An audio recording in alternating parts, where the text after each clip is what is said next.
Don't forget, it ain't the first 48 with 60 minutes. Come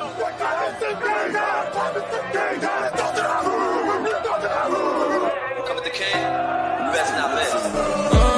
Even the score now, we need to score now. Back on that wall, when you hear that call, you know it's going down. We play from beginning to ending, you know how we finish. Turn to the bank, gotta handle our business. We need the ball, so it's time to go get it. Play with your heart when you hit, make like, who you with? You know I'm with. You come to the bank and get out of line, we sending a blitz. Said who you with? You know I'm with. That purple and black, and when we attack, you know what it is. You're now locked into Zone 32.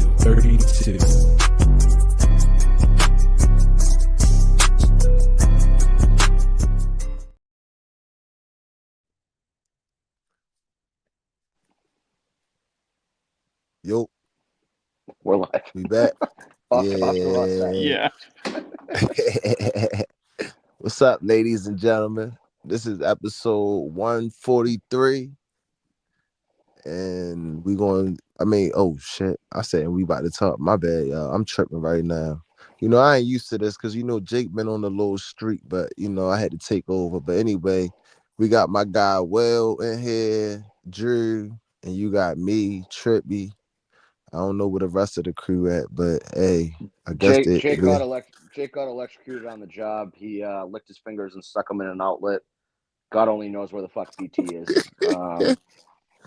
Grant is off. Who the fuck knows? What, he's recruiting maybe? I don't know what Grant does in his free time anymore. Grant, I ain't see Grant since Tez Wallace scored a touchdown. His unit took a hit recently. So I've heard Grant is still, you know, upset over the Fenway Bowl loss for the Tar Heels. I don't know how true that is. I know that you know really hurt his feelings. I would be sad too if my favorite college team lost to UConn. So, you know, basketball school. You was at that game? Yeah, I worked. It was, you know, cool. I mean, again, like playing, it wears off after the first few times. Like the first time they did a football game at Fenway, I was like, oh wow, this is fucking sick. And then like this is like the 8th or 9th time they've done one where it's kind of like, okay, cool, they're playing football. Same thing with hockey. They played hockey there a couple times, and it's like they did 2 Winter Classics there, and I'm like, oh, the first one was great, and the second one I was like, hooray, it's hockey at Fenway. Like, I don't know. The only thing I like about it now is that I get to make money at those games. So that's, you know. Didn't they do what's that thing called, the bean pot? Yeah, they've done so they do the bean pot at TD Garden. They did I forget what they call Frozen 4 or something like that. They did there one time. Okay, so they did do a college thing there. Yeah, they've done college there. They did like a Notre Dame BC game at Fenway one time, which was pretty cool. That was the most packed football game they had by like a long shot. They've done Harvard Yale there, which is like nerds that should not be watching football, you know, doing like weird chants and stuff like that. I was like, yeah, not for me ever again. One of the crazier things ever. So I went to New Haven just to eat pizza, and did not realize that basically like a lot of those pizza spots are packed right around Yale campus. Because they used to call New Haven Gun Waving New Haven because it's not really a great place to be. They're called Toads. Yeah, like Toads is not really safe. I wouldn't have advised going there 10 years ago. It's cleaned up a lot now, but yeah, so everything's kind of centered around everything that they wanted people to go, you know, to before was centered around Yale. The Yale campus, it looks nice. Like when you're around. Yeah, like the Yale Bowl is cool. You know, like that. Well, but then I'm also noticing you can't get actually into the campus. Like you can't walk on campus without going through some sort of like secured gate or locked because they don't want the people who hang out at Toads to rob and shoot the future bright minds of America that went to Yale. So right, like New Haven, Andre Yoshivash. Yeah, Yale. He went to Princeton, didn't he? He went to Princeton, but Ivy League nerd. Same. It's thing. all the same. Also, Andy Bernard. The fact that he says it Yosivash instead of Iliosilvis or whatever the fuck we think it was. Yeah, just sounds like a fucking nerd. Yeah, just say your name the way it's spelled, dork. Yeah, my bad though. But what would y'all want to recap what happened on Christmas? Because that's the last time we. Two years in a row, we've ruined Christmas for small children who, last year was people who got Brock Purdy jerseys, and this year was probably people who got C.J. Stroud jerseys. There's not a ton to say about that game. I mean, it was ugly quick. Derrick Henry scored a touchdown finally. Lamar only had to throw the ball 15 times, and we just beat the living fuck out of them. I did not watch the halftime show, thankfully. Yeah, I feel like same. that was probably the most eventful part of the game for a lot of people watching was the halftime show. But again, no interest in Beyonce, just not for me. You enjoy Beyonce, feel free, go for it. I'm not going to judge you, but just not music for me. And also, she's probably tied to the P. Diddy sex trafficking shit, so don't want to support that. But yeah, I mean, other than a safety because Derrick Henry tried to truck somebody and sort of got tripped up and took a step backwards, we just beat the living fuck out of the Texans, which we all said was going to happen. So yeah, Texans are demolished injured. them. I get it. Texans are injured. I get it. Will Anderson had a drive there where we had just been running it down their throats, they could not stop the run to save their lives. And then at one point, Will Anderson was like, fuck this. I got to make him stop running the ball, and had one impressive drive. And then the rest of the defense didn't follow suit with him. So we still beat the fuck out of them. I mean, that's exactly what we expected out of that game, though, is the Texans are fine. They're going to win their division. They're a good team. They're not that good, though. They're still a couple years they're not off. on our level. They regressed. They're actually, young. I think they're worse this year than last year. Well, part of the problem too is Tank Dell got hurt, Stephon Diggs got hurt. Joe Mixon is They got a couple defensive players hurt. Yeah, they got defensive players hurt. Stingley is still makes rookie mistakes. He hasn't quite made that jump yet from he was really good his rookie year, and he's really not done much different. Again, C.J. Stroud spent the offseason living life like a top 5 quarterback instead of working on getting better as a quarterback, and it shows. Should have stayed off that podcast. Yeah, should have stayed off the podcast. Stop hanging out with that bald chick. I can't think of her. Amber Rose, the one that Kevin Durant tweeted. You have a mean bald head like Charles Barkley and MJ. Probably one of the greatest tweets of all time. But yeah, he lived that celebrity life instead of focusing on football, and now you're seeing what happens on the field. And all that being said, they're still going to walk into the playoffs, and they can make some noise in the playoffs. They're a decent team. Again, that's the kind of team the Ravens should beat. So I'm glad we went out and we did what we were supposed to do. Specifically the team the Ravens have abused more so than any other team. I just want to say I own C.J. Stroud. C.J. Stroud has never beaten me before, whether it was with Ohio State or now with the Texans. All right, so I'm just going to recap the score predictions from last week. I had a 27-point victory, and so did you. Yep. We won by 29. And really, we could have won by 31, but Jake had a 31. Jake had a 31-point victory. So we have the argument that we were the same, but I think we can both agree that Jake was the closest. What was my score prediction again? You fell asleep or something. I don't have yours. I feel like we all predicted what Trippy was going to say. I felt last week. Yeah, no, Trippy definitely was around last week because he predicted light purple pants and it didn't happen. But for some reason on here, I don't know. It's crossed out. So I don't. Maybe there was some revisions made or something. I'm not. So Trippy.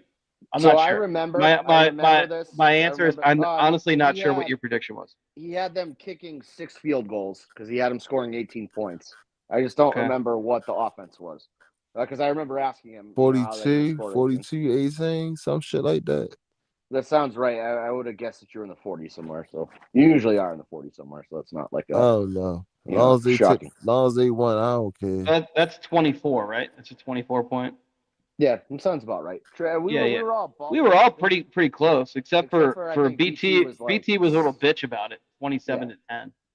Yeah, well, I mean, BT is the conservative member of this podcast. He does not like to predict blowouts or just big wins at all. Goes with the boring uniform combos. Usually gets Drinks swayed by Jake. non-alcoholic beer. Yeah, drinks non-alcoholic beer most of the time. Yeah, falls asleep on us on Yo, Thursday what the nights. hell was that? Is what? Non-alcoholic beer. Like, what the hell was that? It's beer that doesn't have any alcohol in it. They got that? Yeah. Yeah. Well, that's like a diet. Like, I don't know. Like, I don't. That Yeah. shit crazy. No, it's not even like a Diet Coke or anything. It's worse. It's like So it got 0%. Yeah, it's got 0% alcohol in it. alcohol in it. It just tastes like beer. No, it's basically beer without the fun stuff in it. Like I can't even. There's nothing in the world that compares to non-alcoholic beer. I actually saw a commercial for it the other day. I don't know if you guys saw this. Is it that Athletic Brewing Company? Yes, and it's like But ice people, 0. People at the bar, and they're like, "Do you have what kind of non-alcoholic beer do you have?" And the bartender's like, "Athletic," and they look around, everyone's drinking it. The most unrealistic fucking commercial I've ever seen in my life. Could you imagine going? Okay, so a frequent commenter on here stopped drinking for a month because I don't remember what his rationale was for that. And we went to Hooters, and he was our designated driver, but I bullied him into ordering an O'Doul's there. And some woman came out with it and like had to like rub dust off it because she was like, nobody orders fucking non-alcoholic beer at a bar. I only made him do it to like humiliate him. So, I think that's probably the only reason non-alcoholic beer is even available at some bars is that like somebody loses a bet and it's basically the equivalent of like icing somebody. I feel like is, like making them drink a non-alcoholic beer at a bar. What did VD say? He's lying, but me, Will, and VD are in a high stakes chat where if your favorite team loses, you get called a homosexual. So Not VD, gay. Yeah, so VD is currently suffering because Miami lost. But yeah. Hey. And he's already assuming the Chiefs are gonna lose. Hey, not too much on Miami, all right? Well, I mean, Miami is just not Michigan, not a powerhouse program that wins bowl games. So they couldn't even cover that fucking spread. You know what? I ain't gonna lie to you. I'm kind of sick of Miami now. I think I'm about to just find me a new college team. Well, I mean, if you want a new college team, Michigan, we just beat the shit out of teams that are favored to beat us by 2 touchdowns or more. No, I don't even want Michigan. Number 1 recruit in the country, Bryce Underwood's coming next year. Good. Everything's looking up. Just don't be a Notre Dame fan. Penn State? Why? I ain't gonna lie. Drew, Penn State just seems like it's lit. Drew, your girl Marlene's here. Oh, I haven't seen her on Twitter in a while. What's up? She's big time. She aligns with most of our sports views, so definitely follow her. Damn sure ain't gonna be a Terps fan. Well, yeah, and don't be a Notre Dame fan because they're losers. Like Will, for example. Yeah, he's gonna get the shit beat out of him today. I was kind of mad I took Oregon though. I thought Oregon was gonna beat Ohio State, but I was wrong. See, I keep getting into this problem now with college football where like I convinced myself Boise State was going to win because while I was looking at the game to bet on it, somebody said, "Oh, last time they were in the Fiesta Bowl, was the hook and ladder in the Statue of Liberty game." And I hate Penn State, so I was like, "Oh yeah, I could definitely get behind that." And then obviously I bet on Oregon today because I fucking hate Ohio State, and it just didn't work out. So shit backfired on you. I gotta stop. I had Oregon too. I was on Oregon. And see, so like I was thinking Georgia would be a heavy favorite against Notre Dame. And so I went into that like I think that's going to be like a touchdown game either way. And one of those ones where it's like, who gets the ball first. Or Vegas has it basically as a last minute field goal. When I looked at it this morning, the money line for both sides was -110, which is literally a straight pick 'em. And so that's why I was confused by it because I was thinking like I'm either going to take Georgia like -2.5 or something like that, or it's going to be like I'm going to take Notre Dame +10 and feel like a fucking genius. So the most recent line I saw was Notre Dame -1.5 +105. Yeah, which is wild. Yeah, crazy line. Yeah, and so like I I ain't gonna don't lie, know. Georgia gonna beat the shit out of them tomorrow. Watch. So here's the thing: is Georgia's got the freshman quarterback, that Stockton kid, in now because the loser Carson Beck's hurt. So like, is he gonna come out and just light the world on fire Yep. and be like, oh, I was better than Carson Beck All all right. year, haha, you're all fucked? Or Listen, I don't want to come off as a homer. I also I'm hate gonna tell Riley you. Leonard, so I have to throw that one out there. What's that? I hate Riley Leonard. That's fine. I was Riley's going a to girl talk about scout. the defense. Notre Dame's defense is very, very good. Right, but like, are they SEC good? Yes, they are. That's the thing that they don't get credit for. They How you know create that? turnovers. How do I know that? I watch fucking Notre Dame every week. But they don't. They have. What SEC team they played? What does that matter? I watch SEC teams too. So what I'm saying is they are SEC good. When Notre Dame gets opportunities for turnovers, they create turnovers. That is the difference between SEC and other defenses to me. Yo, ain't they like in the independent? Ain't they like in the independent Yeah, they're too league? much of pussies to join. But they also had they had a higher strength of schedule than Alabama. Just to be clear. Alabama sucks. I ain't worried about Alabama. We're talking about I'm talking SEC. We're talking about SEC schedule, right? So the difference between the teams that Notre Dame has played and Georgia is the speed. And I don't know how Notre Dame is going to deal with that speed because, typically SEC is going to get the better recruits just because they're the, most dick road conference of them all. So typically the kids who are, maybe they're not good at football, but they're all athletic freaks on an SEC roster. Like, can Notre Dame handle the speed? I don't know because there's really no tape out there saying they can or can't, And that's where I struggle with being like, is Notre Dame's defense legit, or is Notre Dame's defense more built for like a Big Ten style matchup where it's tough in the trenches and you don't really need the speed on the outside? So I don't know the answer to that. Nobody does. Okay, so Marcus Freeman was the defensive coordinator for Notre Dame before he became the head coach.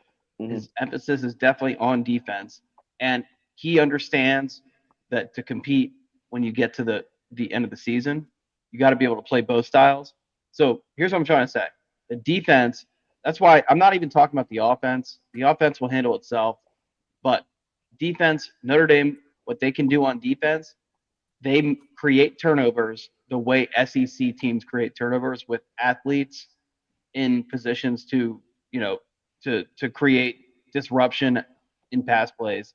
But they also are really good against the run. They're big up front. They're strong up front. So the people who haven't watched Notre Dame and they assume it's the same Notre Dame style that they were used to with Brian Kelly are in for a surprise. It's a much different defense. I think it'll be a good game. I wouldn't feel comfortable taking Notre Dame money line because I just don't know way too much on. So I'm probably gonna take Notre Dame money line.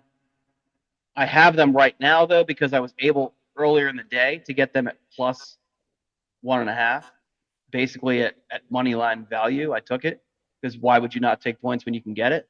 Yeah, but if it's minus 110 for plus 1.5, you kind of have to take it. Yeah, exactly right. So for betting purposes, I would definitely sprinkle in some Notre Dame victories, whether it's money line or if you're getting some points. If you want to point out, if you want to lay a 1.5, I don't think it's any different than taking a 1.5. Honestly, in the outcome of the game, it's a 3-point game probably. I just want to point out that this Christmas Day matchup with the Texans was like so hyped up all year, and it was so fucking bad, and the Ravens beat the shit out of them so badly that we've spent more time talking about a Notre Dame Georgia game that's happening tomorrow than we spent talking about a game that happened a week ago. So I am religious. Yeah, I'm religious about my game day process and where I am and what I'm doing. And I was so confident, and I will always be this confident about the Texans. I watched half that game in the car, driving from my house to New Jersey. So I watch it upstairs. I usually watch all the games downstairs. I usually ask to be not bothered during games. If somebody's going to watch it, don't talk to me. And I was having free conversations with family. I ate dinner during the game. I usually only eat at halftime. So it's crazy. Yeah, I was like a friendly, normal person during that game. That's how fucking stress-free it was. and you weren't like, peeking out of the corner of your eye. You were just like, yeah, whatever. I'll check it when I check. No, I mean, I didn't move from the couch. I watched it, but Yeah, of course, right. It's a big TV right in front of my face. There wasn't really much else that I could do at that point. Yeah. So it's hard to miss. From the second the game started till the second the game ended, there was at no point there was any doubt or concern about what was happening. Yeah, for me, the question for me was always like, how fast? Because for whatever reason, the Ravens just don't seem to typically like early on click offensively. Seems to take a drive or two for them to kind of get their feet under them and start really putting together drives and putting up points. And so that was really my only question going into the game was like, if they score right away, then they're going to win huge. If they dick around and troll for a quarter and then kind of kick it into gear, like maybe they'll only win by 2 scores. That was really the only question for me going into that game. Was really, when do the Ravens start to pull away and make this ugly? And it was pretty much immediately. So yeah, they asserted their dominance from the start of the game, and I mean, there's really nothing to break down here. No, I mean, defense looked good, offense looked good. Lamar didn't get hit that much. We hit CJ Stroud a lot. Secondary didn't get toasted a lot. I mean, pretty much everything that we harp on. Justin Tucker still hasn't missed a kick. Yeah. I got Pigtown Sport. No, it wasn't Pigtown Sports. I think it was might have been Driveway Beers. I said something about Justin Tucker being back. And he's like, with all the shit that you know about curses, I can't believe you said that. And I'm like, I'm fucking curse proof. I break all the curses. So I can say these kind of things. Everybody else can't say that kind of shit. So nobody else should talk about Justin Tucker making kicks. Justin Tucker, it's like if you look at the splits, October he was really good. I think he missed 1 kick in all of October between field goals and extra points. He's been bad every other month, but for the last 3 games, he's been perfect. So coming out of the bye, he has not missed. So if you want to break things down and you want to look at sample sizes, then all right, September, who gives a fuck? That's a long time ago. MVP voters are not paying any attention to September, so why should don't mention MVP because we're gonna get into a whole fucking. I'm sure. Well, that's that. I mean, what else do we have to talk about? But so September, October, great, and then November, not good. So December, the first half of December was ugly, but since then it's been great. So. When I look at negative Ravens stats from this year, I look at them as during the Marcus Williams era and post Marcus Williams era. Yep. And so I don't count anything negative that happened to the Ravens while Marcus Williams and Eddie Jackson, for to be fair, and not just people before that game were getting on this soapbox about don't scapegoat Marcus Williams, which was fucking wild to me because fuck Marcus Williams. But fine, Marcus Williams and Eddie Jackson. Anything that happened while they were on the roster that was negative, I don't put much value in anymore because this is a major example of addition by subtraction.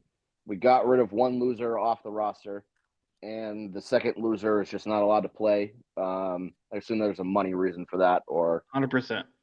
God knows what. But since Marcus Williams got benched in Week 11, we have been a totally different defense. It doesn't seem like the kicking is as bad. We got rid of Deontay Johnson on the offense, and things seem to kind of look forward, and everything's clicking. So, we're 2 Rashad Bateman Week 18 catches away from Calvin having to get an ass tattoo of him. Just things are going in the right direction. Well, and I'm going to add on to that. If Bateman gets those 2 touchdowns, we're going to have Calvin before he does that. He fulfills that bet. He's also going to come out and kick some field goals because we might be doing 2 ass tats on the same day. He's not going to have any.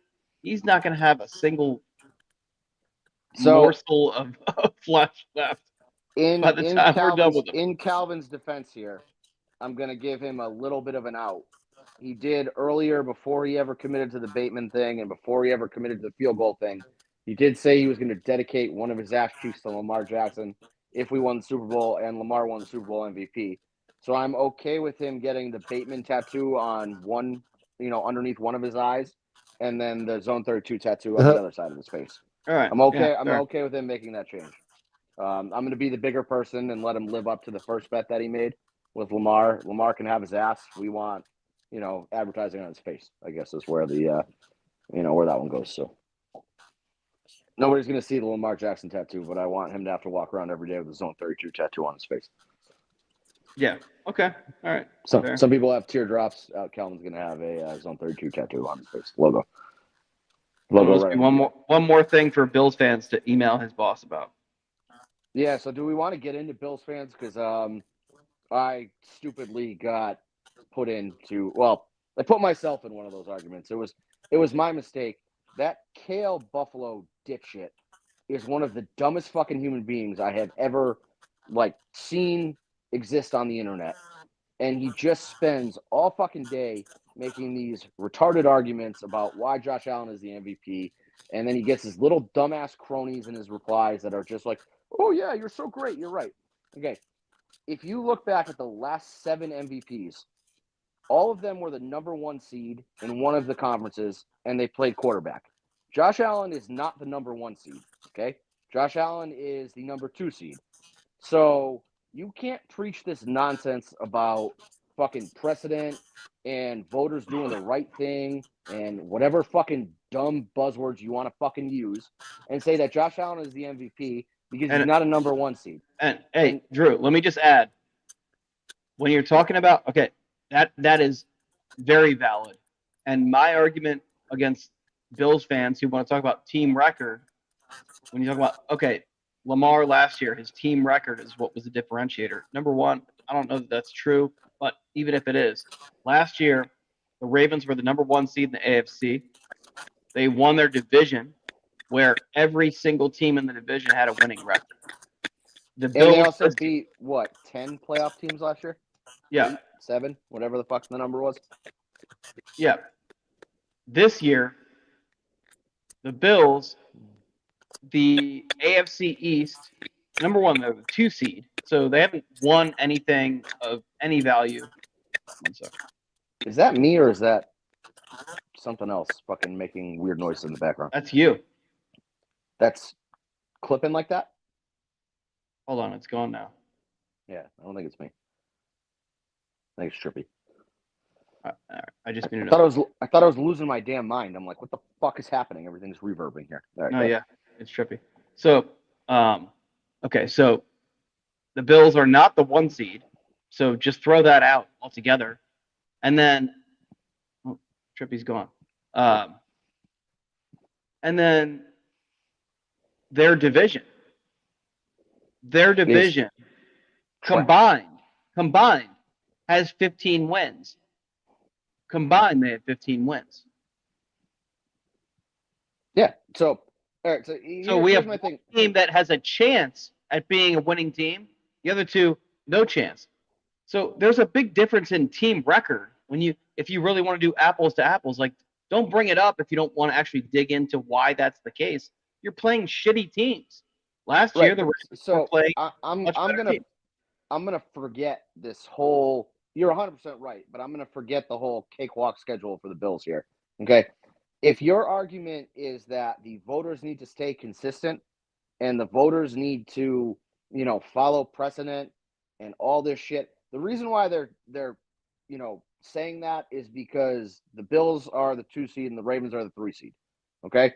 And I had one of these idiots say that the last 12 MVPs are 1 or 2 seeds. So I went back and looked. The last time that a 2 seed was the MVP was Matt Ryan in 2016. The second place finisher there was Tom Brady. Tom Brady only played 12 games that year. That was a suspension year. Okay. Played out of his fucking mind in those 12 games. And the reality is that if he had played all 16, he probably would have won the MVP. He was also a 1 seed. Okay, fine. That's a weird. They weren't going to give the MVP in his suspension year, no matter what. Okay, so that's guy number 1, right? It's in 2016. Matt Ryan kind of wins it by default as a 2 seed because he put up a good year, and the number 1 seed quarterback, didn't really have the year to dethrone him there. Fine. And the number 1 seed quarterback literally took the NFL to the Supreme Court. Right. Okay. So you have that one. Before that, the last time that it happened was 2014, and it was Aaron Rodgers who won. And so the Green Bay Packers were the 2 seed. The Seattle Seahawks, the Green Bay Packers, and I forget who the third team was, were all 12-4. And the Seahawks won because of their conference record. I believe that was the year with that weird ass Fail Mary to start the year. Yep. Where they didn't call it a catch, or they with called the it fake a catch. refs. Yeah, the Golden Tate thing. Okay, so those are your 2 instances in the last 12 MVP awards that were awarded that a 2-seed quarterback won it. And there was some weird shit going on both years that stopped the other guy from winning. Okay, Aaron Rodgers easily could have been the 1 seed that year because he was 12-4, so he had the same record as the 1 seed. The last 7 years, Josh Allen, since Josh Allen was drafted, since the year before Josh Allen was drafted, actually, it's been the quarterback of a number 1 seed who won. So if you want to talk about precedent and, record mattering and all that dumb shit, which is one angle the Bills fans go from, okay, then it's got to be Mahomes and Darnold or Goff, depending on who wins that game, okay? Because those are your 1 seed from the NFC, or you have Patrick Mahomes as the 1 seed from the AFC, okay? So you can't argue with me about precedent and then not say one of those 3 guys is the MVP over Josh Allen. Then the other argument that they make is that last year, Lamar's stats were not worthy of an MVP award. And they, post some shit about he's the first quarterback who was I don't remember, outside of the top 10 in yards or touchdowns, whatever the fuck it was, passing yards. I don't remember, Passing nor do I yards, really care. passing yards. But they're making the argument that stats are king there, okay? But then if you look at Lamar Jackson's stats this year and you compare them to Josh Allen's stats this year, then Lamar Jackson is better statistically in every category but rushing touchdowns, okay? And this is a quarterback. This is not a running back. This is a quarterback. So if you want to argue with me by the way, now I'm seeing Bills fans arguing that the reason that Lamar doesn't have all those running touchdowns is because he can't do it. He can't run for 1 yard. Running touchdowns is because he has fucking Derrick Henry. The reason why he doesn't have the same rushing touchdowns for his career that Josh Allen does is because he's had Gus Edwards and he's had Derrick Henry. Okay, he's had elite short yardage backs, and the Ravens are smart enough to hand the ball off inside the fucking 1 yard line. Right, that's the bigger thing, that they have coaches who are smart enough to not take their franchise quarterback, who they could have for 15 years, and shorten his career to 10. And so if regardless of which way you fall on how MVP should be voted, whether you think it should be voted based on record because record indicates value and the guy who puts up the best stats on the best team is the most valuable to his team and therefore he should win MVP, fine. If you think that it's a purely statistical award and that, the best stats should win, Lamar Jackson wins the statistical argument and somebody not named Josh Allen wins the record argument. So in no situation should Josh Allen be the league MVP. Yet somehow these morons have melded the 2 arguments together. They bring up shit from 2023 and 2022. I want them talking to me about fucking 2020's MVP voting.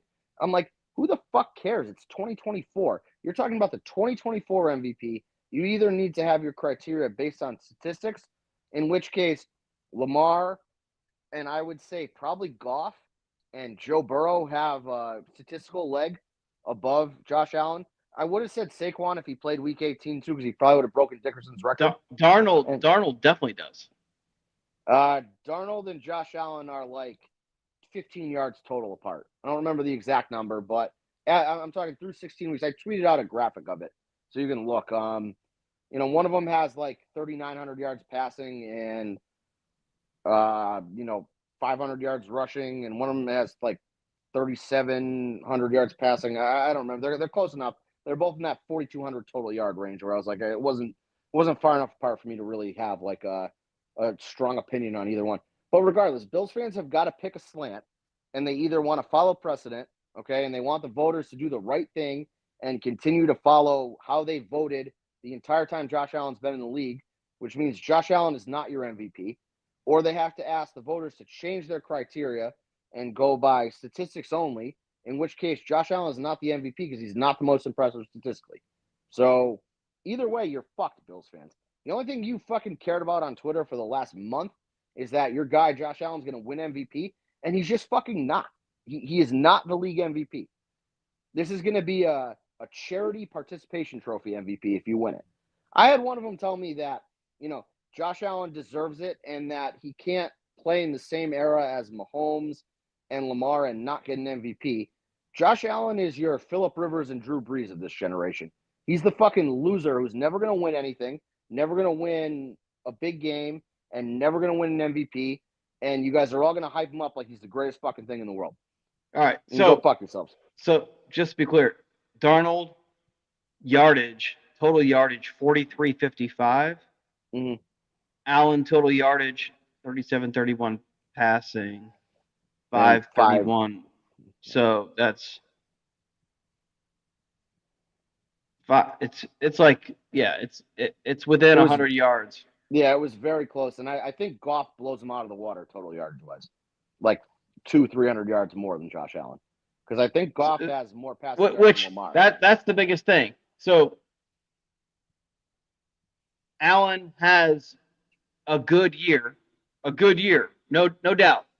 Josh Allen is good. Josh Allen's a good be clear. player. He's good. Don't get me wrong. People talk about, switch them. If we had Josh Allen, I would love Josh Allen.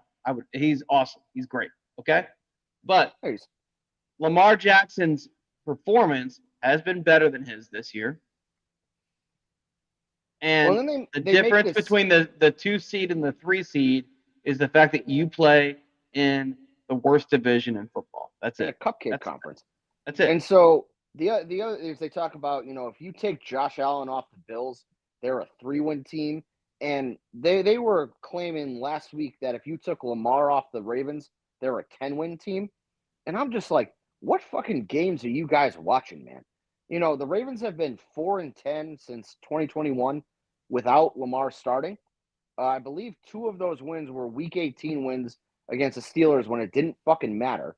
So, who fucking cares at that point? So, the reality is, in games that count, the Ravens have won 2 games without Lamar Jackson starting. I believe one of them was against the fucking Chicago Bears, who were, the first overall pick that year. And Lamar got, diarrhea or something like that before the game and didn't play. And then I don't remember what the other one was, but I'm sure it wasn't a game that fucking mattered or against a good team. So I just don't get the whole, the Ravens have not won a game this year where Lamar had under a 115 passer rating, because in order for the Ravens to win and in order for the Ravens to, dominate the way that they have, they need Lamar Jackson under center. He is far more valuable than I would say any other player in the NFL to his team. And that's Josh Allen, Patrick Mahomes, that's anybody included. So I don't get that argument. I just hate Last week, Josh Allen got pulled in the fourth quarter, and the first pass from scrimmage was a 69-yard touchdown pass, wasn't it? Yeah. Trubisky is better than Josh Allen. I believe I tweeted that. Did not get rave reviews, but shit happens. What's VD saying now? Some other shit. He's just kind of following up on his previous statement. He's really, really triggered by that. You made the rules, VD. You added us to that chat, and you made the rules of engagement. We all agreed to them, and now you're just going back on your word. Sad. Carson Wentz is going to light it up on Sunday, by the way. I have a feeling. Carson Wentz or that third string guy who's got a fake name going to light it up for the Chiefs. And they're going to have the conversation of, should we move on from Mahomes? Is he, making too much money? System quarterback. The franchise system quarterback. Chiefsaholic probably doesn't rob banks if Patrick Mahomes is not on the Chiefs. Jackson Mahomes is a bad person. Patrick Mahomes' dad is in prison. Brittany Mahomes Chiefsaholic, knows what. By the way, is not a likable guy. Yeah, no shit. Breaking news: bank robber, bad person. Never would have guessed that in my entire but life. he doesn't even have bank robber energy. He's not cool. He's just an annoying fucking guy. Yeah, he's an annoying guy who lives in a car. He's there. There's nothing nothing cool. I don't know, these fucking people in that movie who are they're talking about him like he's some kind of attraction, that he's a fucking brings weird something dude. to the table. He's a weird dude who wears a fucking wolf costume in the Chiefs games. Yeah, the girl who you watched the movie, right? I think so. I watched The one girl- that came out a while ago. I don't know if I watched the newer one that came out. So I don't know which one The you're girl- talking about. This girl's obsessed with him. She was talking about she's saying he's important to the kingdom, and she was more distressed about like his Legal what's proceedings. going on with him than the team. Like, Jesus Christ, what's going on here? I don't So- know if you watched the so he's- Chiefsaholic, the real deal. He's got Chiefsaholic fans inside of the Chiefs fandom. Yeah. I mean, worshiping criminals is something that the Chiefs do, which is kind of gross. Well, and there's always there's a little bit of there's some kind of weird culture around women who are they're women who are into people criminals, in prison. guys who are in jail. Well, whatever. because if a guy's in jail, you know where he is at all times, and then so women can trust him. They know that he's not getting into anything because he's in prison. Yeah, nobody gets into anything in jail. Well, I mean, getting into other women, I guess we could have the other conversation, but yeah, like women loved Aaron Hernandez. I watched some girl who said like, when are you guys going to get to the point of this FX documentary when you talk about why he's killing people? Because I'm starting to get attracted to Aaron Hernandez, and I'm like, you need serious help. All right, that is a really long fucking comment. If you want to paraphrase that for me, that'd be great. That's a Brandon Ace comment. Says it pisses him off that the Bills fan base always wants to use, well, he has another great offensive player, Derrick Henry, with him, which is unfair. Tells me that any other quarterback can have elite talent on offense except Lamar, which is true. So, like, there's been, in the past, part of the knock on him has been that he doesn't elevate people around him and blah, blah, blah. And he doesn't have some, like, bought and paid for supporting cast. They signed Derrick Henry for below market value, basically, right? $8 million a year. I'm old enough to remember that when we signed Derrick Henry, people were like, "Classic Ravens going cheap. You should have gone all out for Saquon, the real offensive weapon." Right. This offseason. Right. So because Saquon, I think, got like $13 million a year. I think he got $39 million over 3. Yeah. And I think it can go up to like 44 or something. Like there was some fucking escalators in it, but whatever. Doesn't fucking matter. The whole supporting cast argument is fucking stupid because other than Lamar in 2019 and Lamar last year, and even last year he had better weapons than 2019.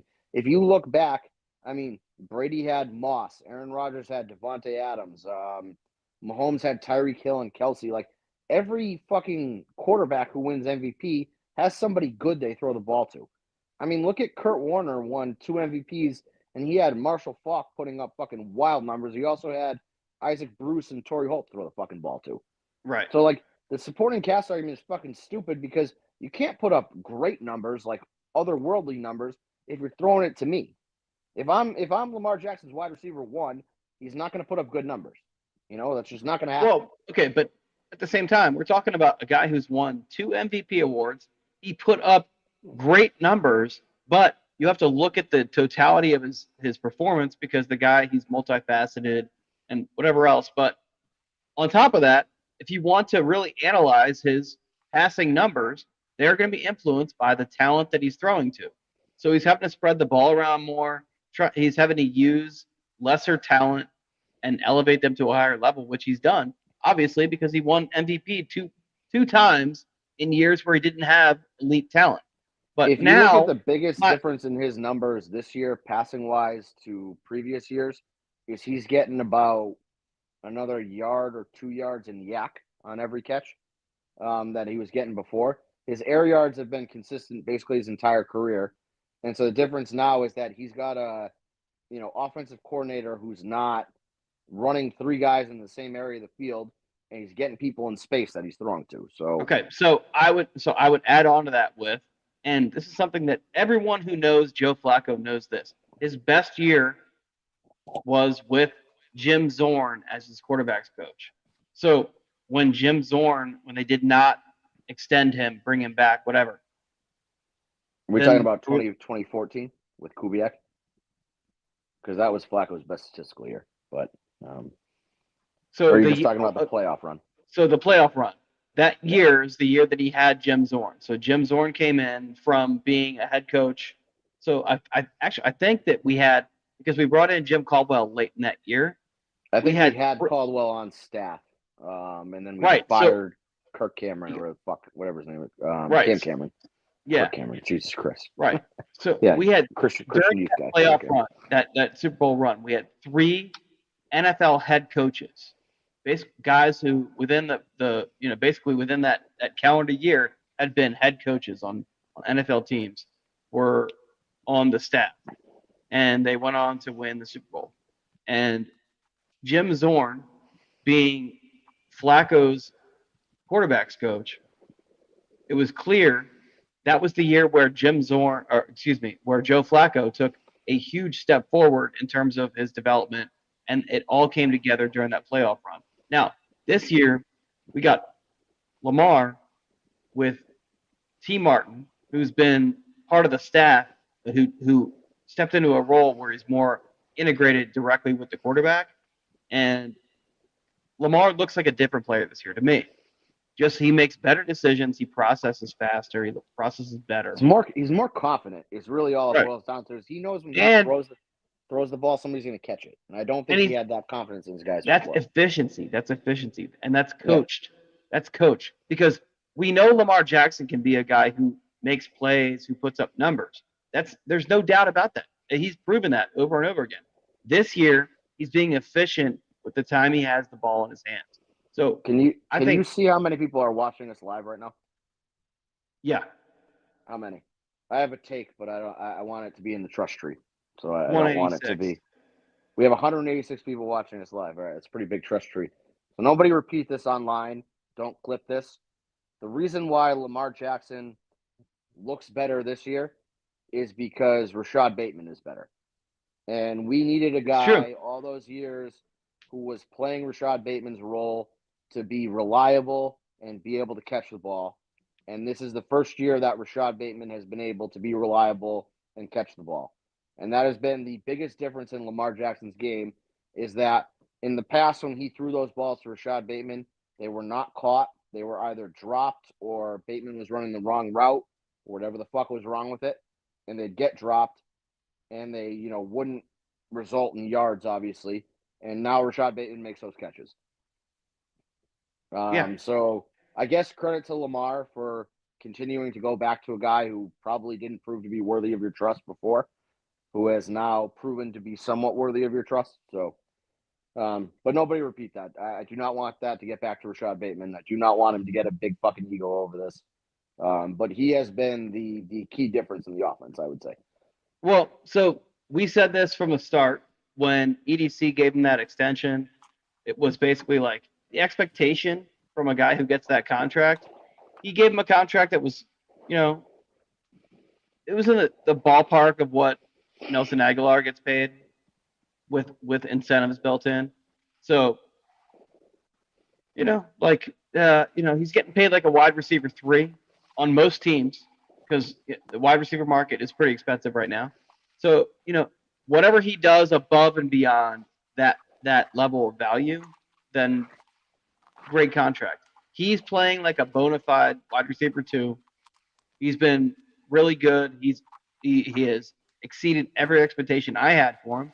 I mean, and realistically, unless you set your expectations way too high because you got caught. You have Rashad you have a bias or whatever. But based on what he's done every year, what it averages out to, what he's done this year is a huge step up, and exactly what Drew, you and I being like the king haters of Bateman, that's what we wanted from him this year. What he's done. Yeah, and again, you got a step up from Zay as well, but that was kind of like a expected step up. His production is pretty much the same as last year, but he's gotten more targets. And I would say that you got a fully healthy Mark Andrews all year, which you didn't get last year. So I would say the biggest difference between last year is that you don't have Odell on the field but you do have Bateman giving you what you expected out of Odell last year. Well, and Bateman is actually so. My hesitation before this year was when Bateman gets the ball. Generally, he's been good. He's had some very high-profile failures, some like huge drops, whatever. Okay, that's always been his problem. Is not when he has the ball in his hands; it's getting the ball in his hands. That was the issue. Right. So last year, his failures compounded on top of the fact that, like, in the past, like, he's been hurt or whatever. So his chemistry wasn't there. So last year, it compounded on itself very early to me.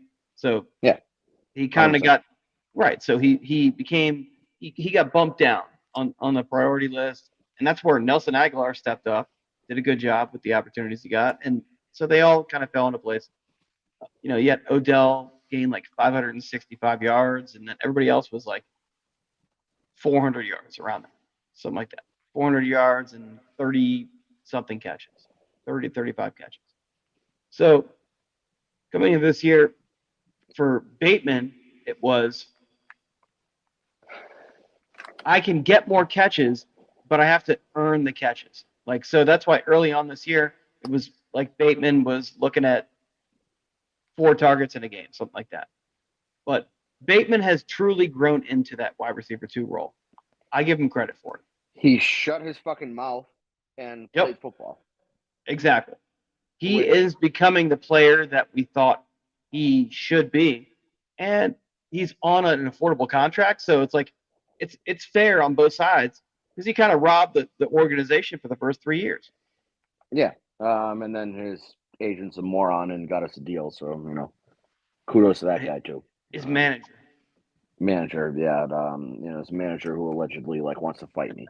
If that was the real guy, I'm still waiting. But told me he had my address and my phone number. I haven't gotten a phone call and nobody showed up to my house. So another tough talker online. But yeah, I hate. Not that I hate giving the guy credit but I feel like it's somewhat out of context and people won't quite give you the right context on that. But that's the difference between 2024 Lamar's passing and previous year Lamar passing is that he has a steady, reliable 3 targets on the field at all times. And Zay Flowers, Mark Andrews, and Rashad Bateman. And I feel like in the past he had maybe 2. He always had Mark Andrews. That's good for him. Mark Andrews has been steady his whole career, but then he was kind of struggling to find those other guys. And I feel like we have those guys now.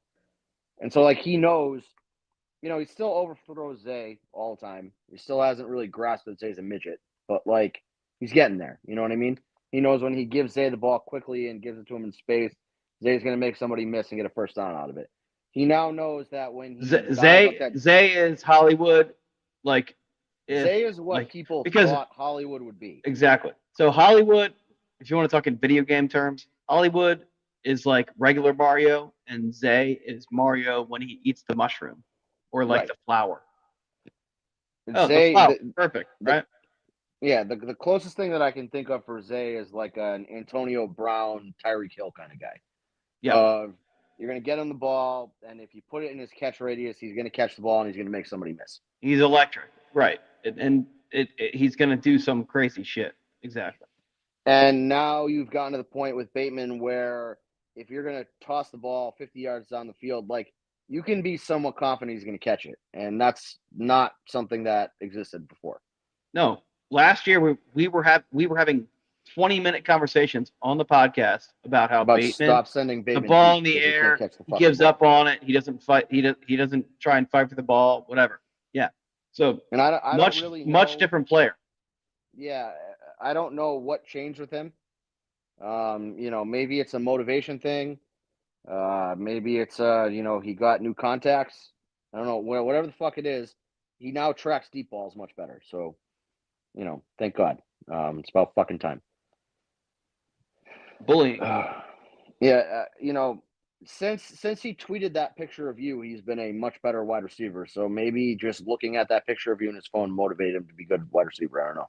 So maybe you deserve some credit for that.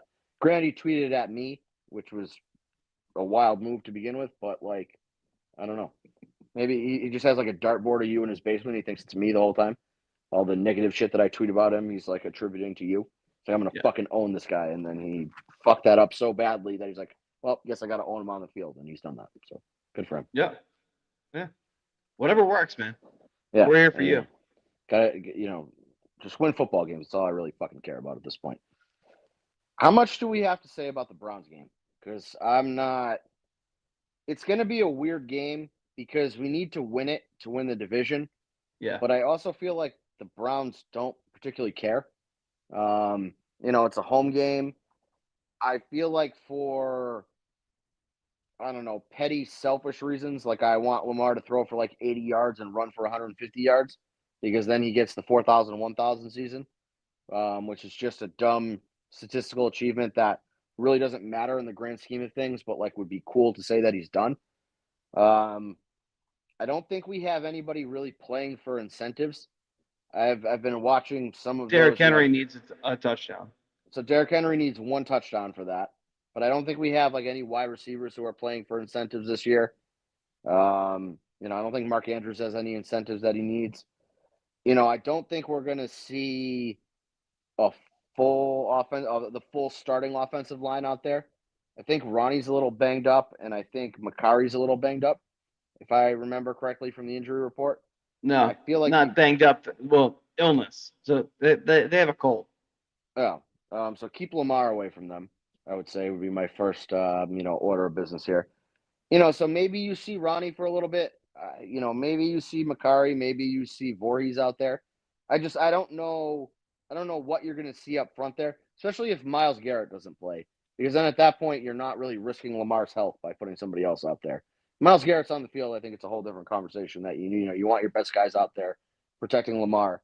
But like, if this game's 21-0 in the first half, Ravens, like, I don't think you play Lamar in the second half. I don't think statistics matter at that point. And I think no matter what, I think no matter what, Lamar plays the first half.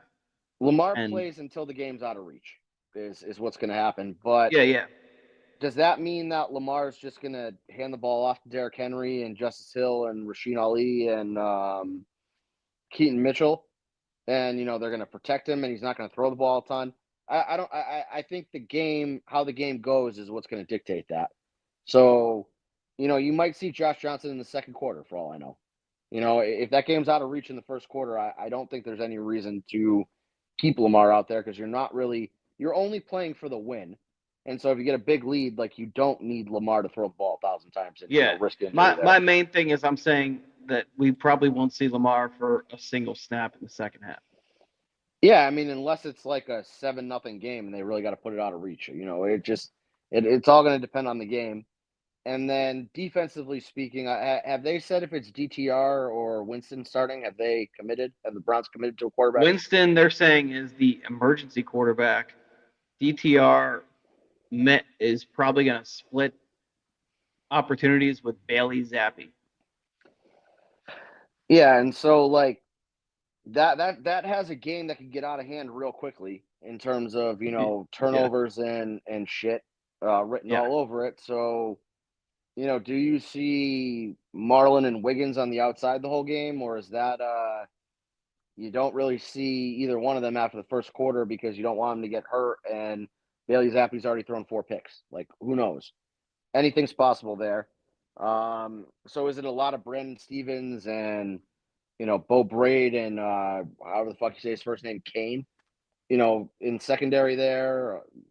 Is it a lot of Jalen Armour Davis? Like, I don't really know.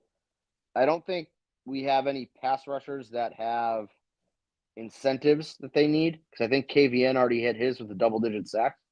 No. So he needs one more sack for another $250,000, and if he can somehow get to 14, so he's at 11.5 right now. So basically, if he got 3 sacks this game, he would get another $500,000. All right, so the 1 sack is doable, but let's say he gets 2 sacks on the first drive. Do you keep him out there and keep trying to scheme him free? I don't know. Probably for the first half, yeah. Matabike again has come on late. He's like leading the league in pressures. I'm pretty sure he's like top 10 pressures.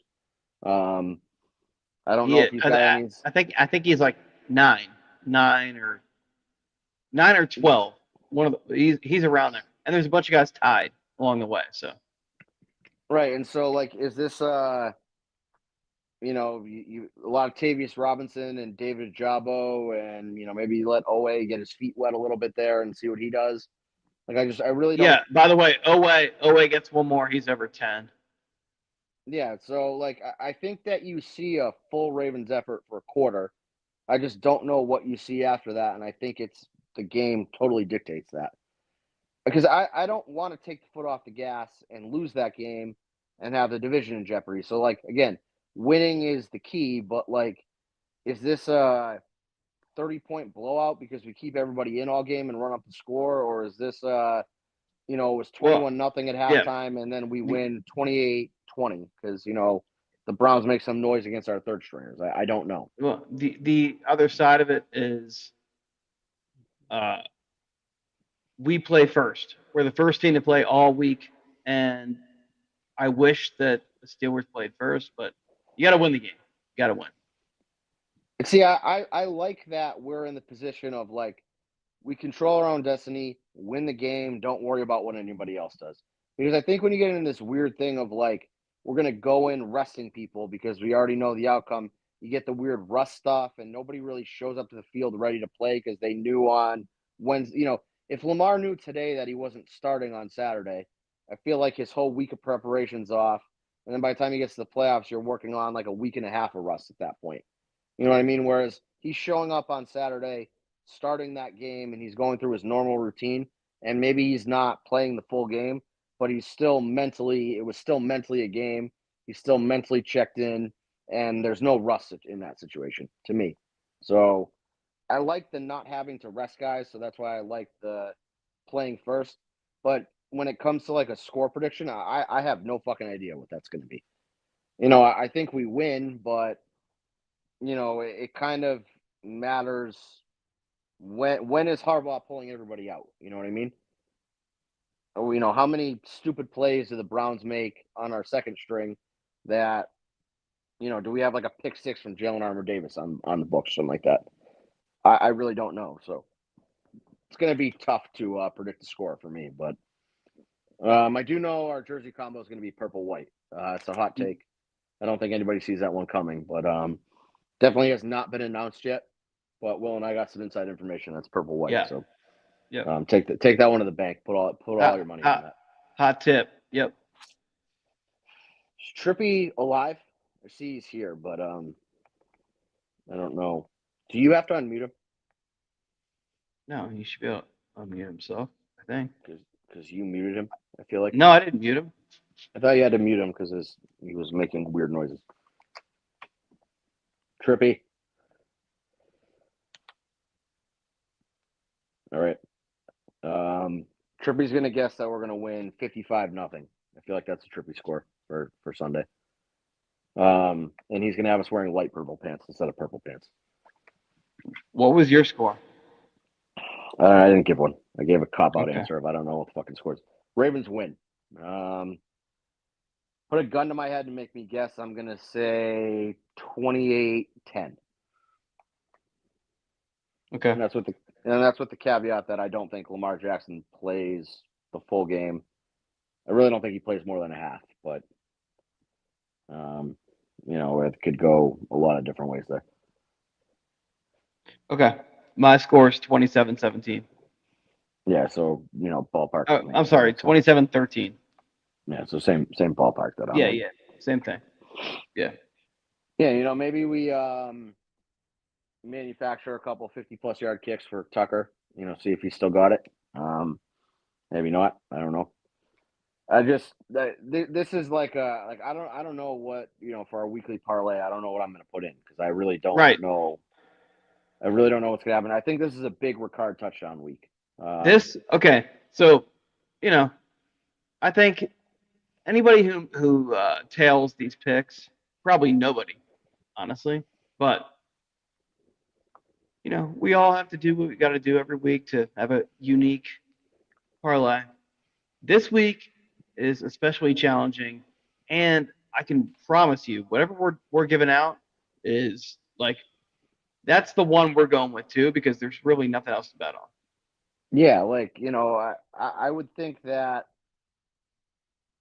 like logically, so Isaiah Likely's the backup to Mark Andrews, but Isaiah Likely's also a pretty key part of the offense. So how much are they going to throw him the ball? I feel like this is like a Keaton Mitchell touchdown week. And like, maybe you put an Ali touchdown on there. Maybe you put is Justice still going to play? I don't know. Yeah, he is. But how much is he going to play? I guess is the thing. So like, is he going to play enough that he scores a touchdown? I really don't know. I might bet him to score 2 touchdowns. I think I'm going to have to put in a bet for Bateman to score 2 touchdowns, just for Calvin's misery.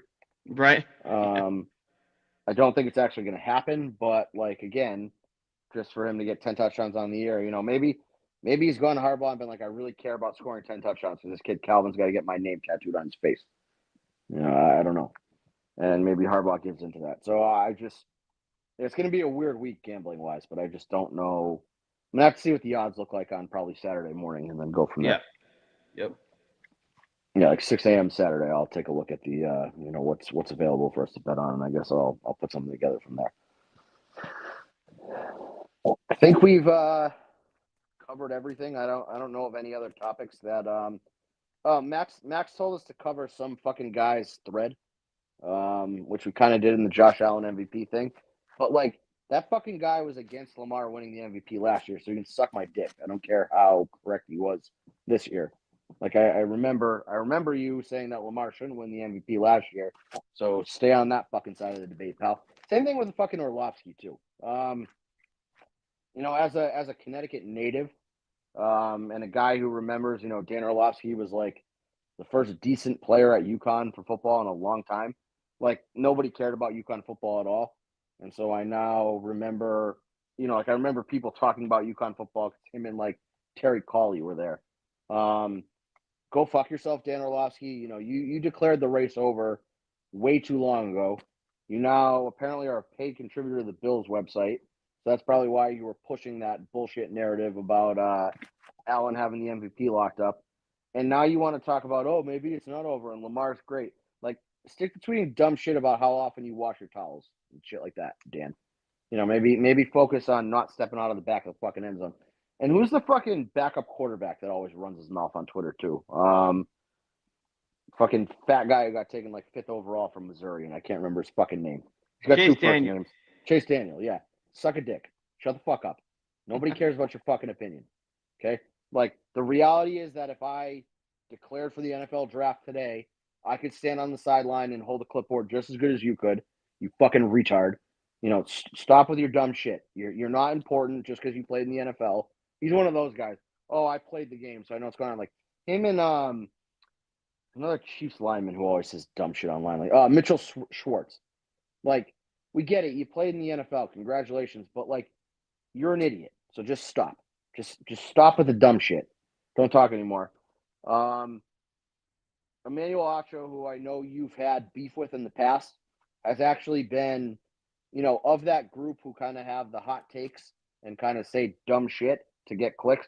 He's been the most rational out of all of them, which is terrifying. Like that he's the voice of reason among that group of idiots that like just try to get the sensational thing, the knockoff Skip Baylesses. So I don't know. I feel like there's other people that I have to fucking step on here, but I can't remember them because they just don't really register. Not important enough for me. Richard Sherman's been quiet this year, though. I don't know why. Maybe because last year it went so poorly for him when he decided to open his mouth on the MVP race. Probably still hasn't recovered from that. And that lady. Oh yeah, Montse Bolanos. Real quarterbacky dumb bitch. That was probably the meanest thing I've ever said about a woman on this podcast. But fuck her. Drew's quarterback grades. I forget what I called my grading scale, but Lamar Jackson's better than everybody else. If you don't agree with me, then debate my grading system, losers. She's been real quiet. The queen of made up grading systems hasn't had much to say on this topic. I wonder why. I feel like we're just rambling for shit to say at this point. Yeah. Yeah, I don't know. I mean, I hope we fuck the Browns up. Realistically, we're going to win that game, and then we get into the playoffs when shit actually matters. Is really what it boils down to. Yeah. this episode was kind of a fuck around episode. Next episode, we'll see if we can wrangle up Grant. If you guys are still listening, I want you to tweet Max and let him know that you're still listening and this episode mattered to you. Because he said some dumb shit about nobody cares about this episode. And Deontay Johnson, fuck you. Come on the podcast, loser. No, you're reading our chat, pal. Bitch. Yeah, bitch. Fucking Big Zone 32 guy, but won't come on. Loser. Yeah, All right. maybe we'll wrangle up Grant. I don't really know where he is right now. Grant's favorite holiday is coming up Monday, so we might be MIA for a couple days. A big day of partying on January 6th for Grant. So, huge day in Grant's house. Yeah, we keep the Christ and Christmas on this podcast, but Grant's real holiday is January 6th. So that's what he loves. So I'm not going to die. Will's not going to die. So Max can just pipe in. We'll do. Dying. Hey, Drew, we'll be quiet for 5 seconds, and maybe Max will just drop one in. Ready? Yeah, maybe Max, if you're paying attention, drop that shit in. Thanks. Yeah, ready? 3, 2, 1. Be quiet.